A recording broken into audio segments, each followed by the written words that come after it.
Napakaganda ng sunset, guys. Narito ako sa isang lugar, sa isang bayan ng malinaw. Napakaganda ng sunset niya.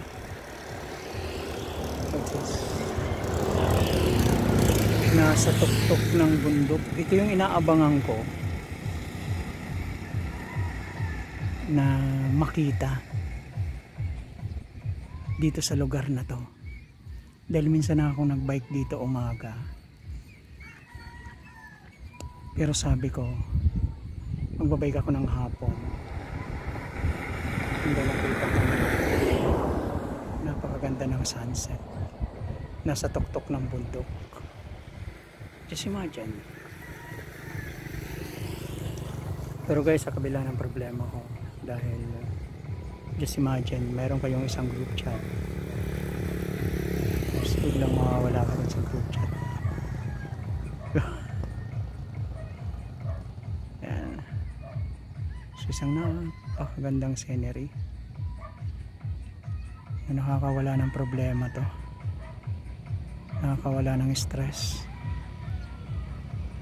So kanya, para siyang para siyang yung Mount Sinai. Imagine that, na kung saan ginagawa yung 10 Commandments, diba? Kikita pa ba? Diba? Para siyang Mount Sinai, kung saan ginagawa sa tuktok ng Mount Sinai yung 10 Commandments. Ito yung nakikita ko rito. So ayan.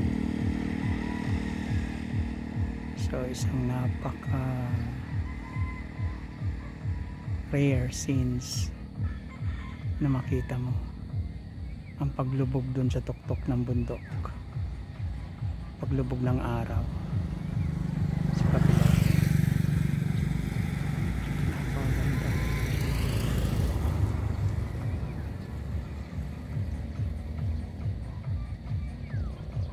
Wow, this is really a view.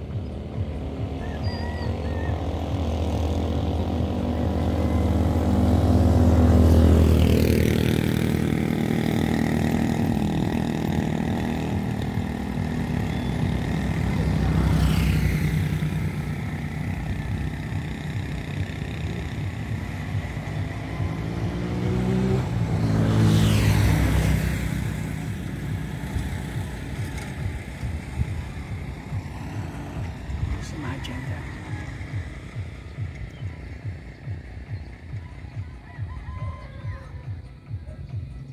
A scenery.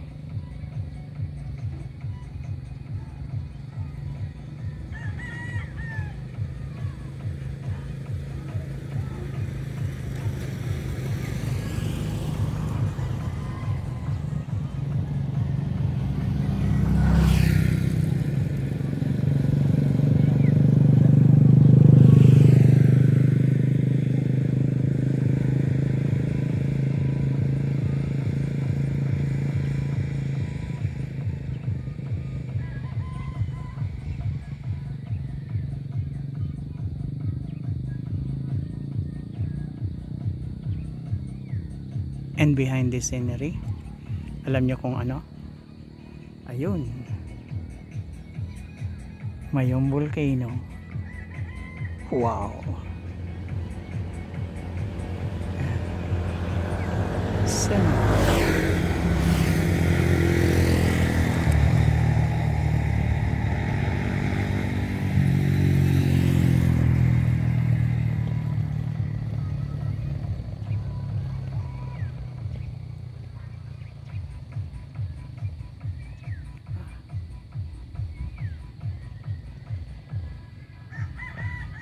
Dahil lumubog na yung araw, so hanggang dun lang guys. Beside lumubog na yung araw, wala nang ganong liwanag, so nakalubog na siya. Hoping ay nagustuhan nyo guys itong video ko na to. Like and share and subscribe on this channel.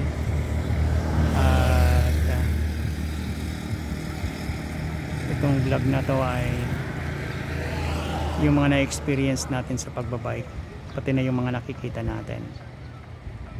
Yan ang mga content ko dito sa vlog. So far dito pa rin ako sa Albay.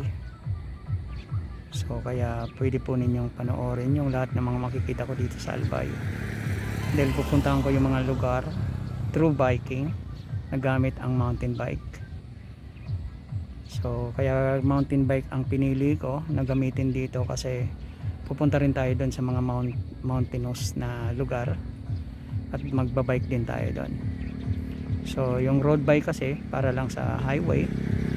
So hindi natin madadala sa mga mountain kasi delikado. So itong mountain bike at least matibay ang body, pwede natin madala sa mountain. Yun ang advantage ng mountain bike. So ngayon ito yung Mayong Volcano. Ayan, ayun yung Mayong Volcano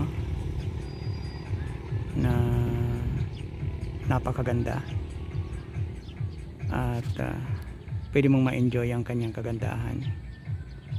So hoping na nagustuhan po ninyo itong bike, itong adventure ko na to dito sa Albay. So sa mga susunod, sa ibang lugar naman tayo. So subscribe and please share and comments below ng mga gusto po ninyong puntahan at pupuntahan natin dito sa Albay. At yung mga iba pa na pwede ko mapuntahan kasi ito ay random, napadaan lang ako sa lugar na to. So nakita ko na napakaganda pala ng view rito. So sa susunod gagawa tayo ng content dito with the local residents dito sa lugar na to. Okay, see you, God bless, and to God be the glory.